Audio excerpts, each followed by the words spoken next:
We are now joined by the third-year head coach of the Illinois women's basketball team, Shauna Green. Off to a great start this year, Coach. Just kind of talking about the start to the season and where you guys are at right now.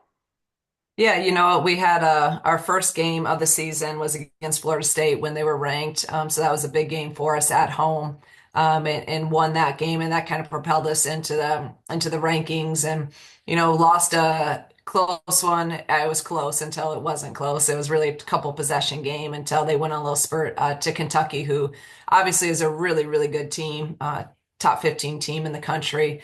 And now we have another great test as we start Big Ten play on Sunday, going to Ohio State, who is 12th in the country. So, I really like where we're at. We've learned a lot, even, the wins, the loss we have had.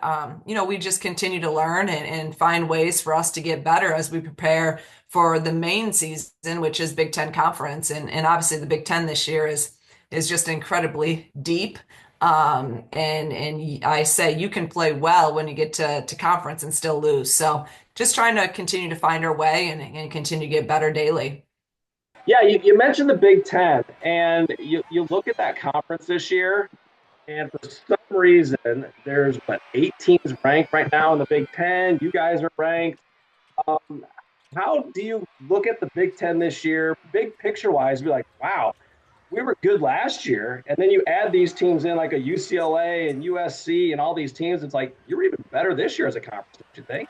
Yeah, no doubt about it. And that's something, I mean, I've always thought this league was one of the best leagues in the country. And I think now we've proven, as of right now, we're the deepest conference in the country for women's basketball. We have 9 teams ranked right now. And some other ones that are knocking on the door. So, I mean, more than half of the league is in the top 25. So you're going to be playing pretty much a ranked team almost every night in league. And then the teams that aren't ranked are really, everyone's getting better. The bottoms continuing to get better. Just the depth and the parity in this league, I just think is second to none. And now, yeah, you throw in the 4 new teams with USC, UCLA, Oregon, Washington. Obviously, 2 of them are, have been in the top 10, top 5 in the country. Oregon's been ranked. Washington's had some really good wins. I mean, it is just an absolute gauntlet. So every single night, you have got to be ready to play well and to play tough because it's going to be a battle. Well, you guys are ranked 21st right now in the country. What does that mean to you at this point? And obviously, you want to get better and see how high you can get. But what does that mean to you guys at this point to be ranked 21st in the country? You know, I, I think it is important. Sometimes people are like, oh, rankings don't matter, this or that. Well, for us, I really think it's important to our program. Like you want to be viewed as a top 25 team in the country, and especially where we've come from and where this program was at when we took over. For us to now have been ranked in our first, 3 years here and now spent some consistent time at it. But at the end of the day, Kory, we want to be ranked at the end of the year. That's the most important thing. But it also is great for our program in terms of just national recognition for recruiting, and also just for our players that have put the work in and have continued to believe in the vision and work and one day at a time mindset to get what to win these games and then get that national recognition. So we're not satisfied ever. We know as much as that one win against Florida State kind of got us in there, you can also have a couple losses that'll take you right back out. So it's one day at a time mindset, trying to find a way to go 1-0, and to stay locked in. When you took over this program back in 2022, what was your vision? And do you feel like you're on track for what you had hoped? Because you've had 2 really good seasons your first 2 years. Yeah, I always say, we came here with the mindset that we want to win and we want to win at a high level. That's why we came to Illinois. We believed in the school. We believed in our administration and the resources that we have. We believed in our ability as a staff to go out and recruit some of the best players and also most importantly, develop your players and create a culture of sustained success. That was our vision.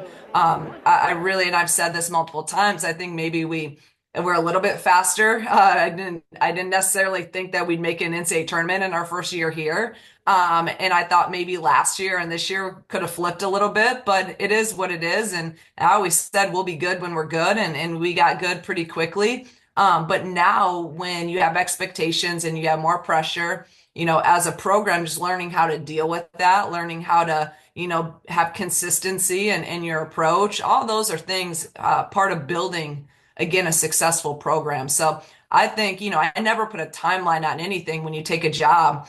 But I mean, we want to win. We want to win at a high level. We want to make NCAA tournaments, and we want to compete for championships and then make deep runs. So I'm really happy with where we're at, but again, never satisfied. There's a lot more we want to accomplish here, and you just got to stay in that mindset. You mentioned expectations, and last year you win the WBIT. It's the first championship that the Illinois women have ever won in postseason. And you get a lot of those ladies back from last year, and they're probably like, that was great, but we want to get back to the NCAA tournament. We want to get to where we want to be nationally with the NCAA. What did the WBIT win mean? And then how did that transfer into this year? It meant a lot, when anytime you can win a championship, anytime you can cut down nets, it means something. And especially in a program where, again, you're building, right? You're trying to get the players and the culture to where winning is the expectation, winning at a high level, winning championships, competing for championships. So that was really important in our process and in our growth. So, and also kind of the ups and downs we had last season, to be able to learn from some of those failures and some of that adversity, and to be able to put it together down that stretch and win 5 games in a row, in a tournament setting. It's different. It's different when you win, when it's you either win or you go home. And for us to be able to put that stretch together, playing really high level basketball, it just really was part of a growth for us, and part of the process for us. And I'm really proud of our guys for learning and then applying. And now I think that a lot of those lessons from last year, we've been able to take this year, and even in some of our games so far, have really been able to apply some of those lessons. You just come off a win over Canisius, your alma mater. One, what did it mean to you to kind of go back there where you're the leading scorer, second in rebound all time? And what was that like for you to kind of go back to your old stomping grounds? It was kind of a full circle moment. I didn't really overthink it. But then you're there and you're like, wow, I haven't been in here. I mean, the last time I was in there for a game was my senior day, a long, long time ago. Um, and to just think about, have a little bit of time to reflect of, wow, like this is the place that you kind of grow up, and it's kind of makes you and shapes you to the person that you are. And now to be able to take my team back there. I mean, again, and my last game there when I was a senior, I never would have thought I would be coaching really at all. Probably definitely not, at this level. And then one day bringing my team back and we're ranked. So I think it hit me for a second. But then, the ball's tipped and you want to kick their butt, and you go into competition mode. And so it was cool. It was cool to be back. And the most important thing is we won the game. You mentioned you didn't think you'd be coaching. What was the vision for you then back when you were playing and when you were done playing? I mean, you didn't think maybe this was the avenue you're going to go, but here you are now. Yeah, I never thought about coaching. Really, I was a business major. I was gonna, that was what I thought. I'd just go and find a job. But then as I went into my senior year and kind of got towards that, I knew that I didn't know what it'd be like life without basketball. So I'm like, man, I got to try to stay in this. So I had set to play overseas, and I had a contract signed, then I got hurt. So that kind of expedited, me like, no, I have to have basketball. So I need to try to find a coaching position. And that's how eventually ended up my first job at Loras College in Dubuque, Iowa. But yeah, I never really, through my whole career, never really thought about coaching until really the very end, when I'm like, yeah, I can't. Basketball is all I know, have known. I can't imagine life without it. Well, life as a coach obviously isn't easy. You mentioned Loras, you've been at Northwestern, you've been all over the place. When you got that first head coaching job at Dayton, were you ready? And then did that help you for where you're at now at Illinois? Yeah, I mean, I don't think I was actually a head coach before that when I was at Loris. I was an assistant for 3 years and I got that head job. So I think even being a head coach at the Division 3 level, having those 2 years of experience really did help me a little bit more to prepare me for when I got the D1 job at Dayton. But again, I don't think, you're ever fully prepared and I'm still learning, and I've been now head coach going on 9 years, like you're still constantly learning and evolving, and each team's different. But I also worked for really good people throughout my time as being an assistant, where they let me do a lot and they gave me a ton of responsibility. I had a huge voice, so I'm forever grateful for my bosses that I've worked for that really did help prepare me to be a head coach. When I got that opportunity at Dayton. So now that you've been at Illinois for 3 years or two and a half, I guess, kind of established the program a little bit. And this past season, or I guess going into 2025, you got a recruiting class that's currently ranked seventh in the country, headlined by, I believe it's Destiny Jackson. Is that right? From Whitney Yes. Young, a Yes. five-star guard. What's the recruiting process like, and what's your pitch to those ladies now that you are having success in Illinois, is kind of turning this program around? Yeah, I mean, winning a little bit helps, obviously. And I'm forever grateful for that first group when we came here and we took, we kind of just made a team out of, we had 5 returners from the previous team, and then we just brought in a lot of new people from the transfer portal, and that those are the people that core group that's now seniors. They're the ones that really believed in us before we ever won. Even our first recruiting class, like we hadn't really won, and they believed our vision, they believed in our track record, they believed in our relationships and the culture that we were establishing here. So they're always that, again, that core group, I think will always have a special place in my heart, because before anything happened, they believed in it. And they're the ones that really put Illinois basketball back on the map.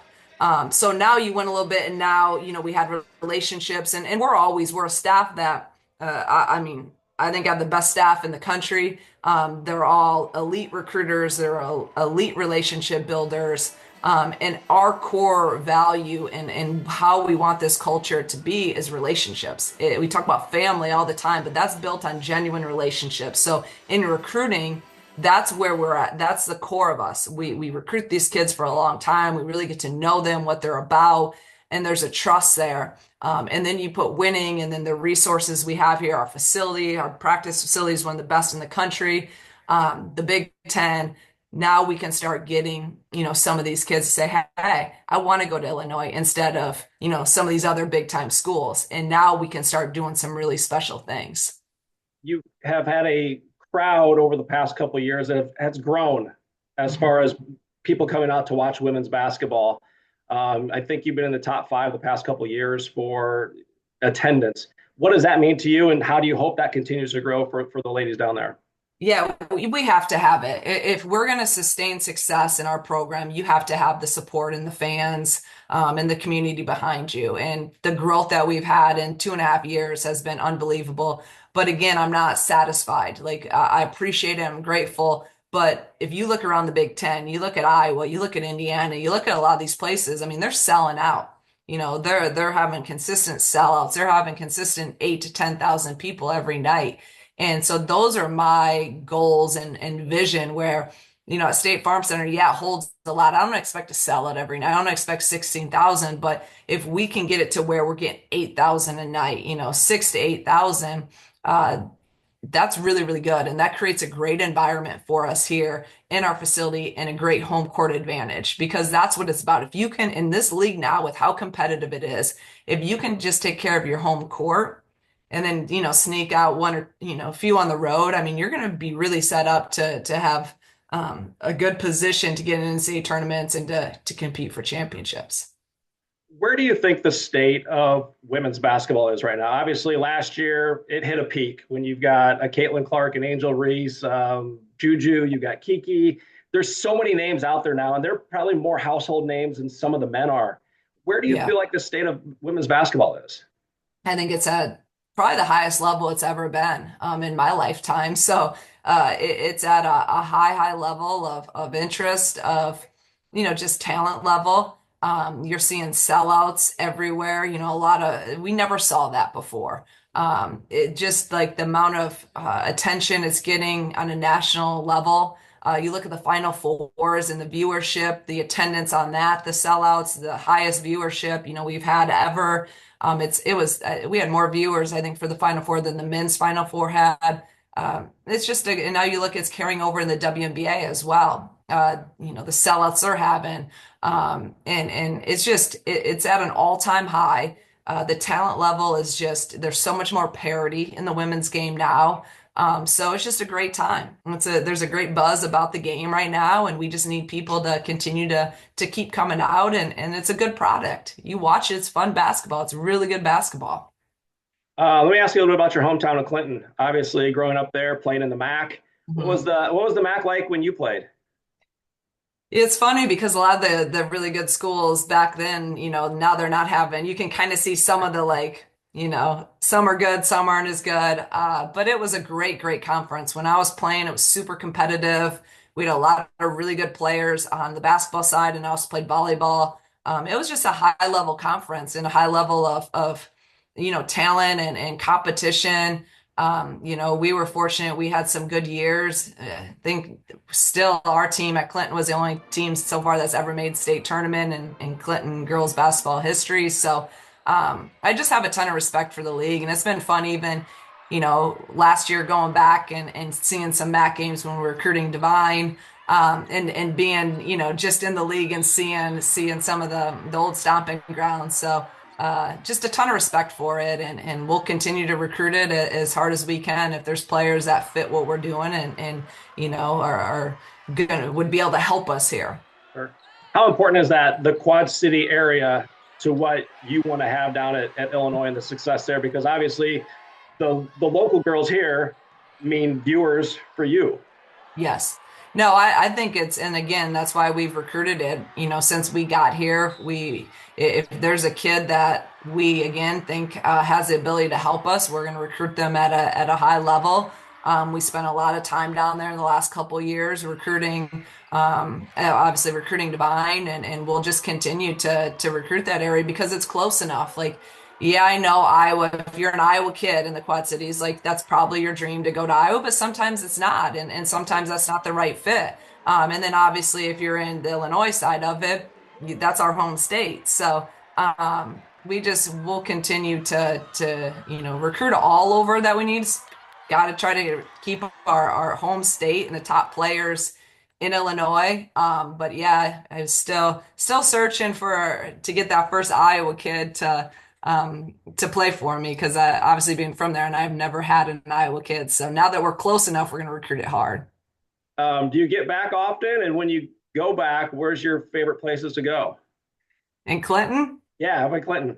Yeah. I haven't been back as much as I would like. I actually got me back quite a few times when I was recruiting in the Quad Cities, and I would go and go up and see my parents that still live in Clinton. So I get back a lot more than I did when I was at Dayton, which is awesome, and it's really been great that my parents can come out here. My parents are at every home game with it only being 3 hours. And I get to see them a lot more, which was another reason why I thought Illinois was a good fit for me when I was had that offer. So yeah, so I need to get back more, but it's busy season, and I don't know. My favorite place is back in Clinton. You can't go wrong with Vitale's Pizza. It's my favorite. So if you ever in there in town, that's where you need to go get your pizza. Best pizza. Well, Sean, I appreciate you taking a little bit of time out of your busy schedule. Good luck as you enter the Big Ten season. Have a great year, and hopefully we find you in the NCAA tournament this year.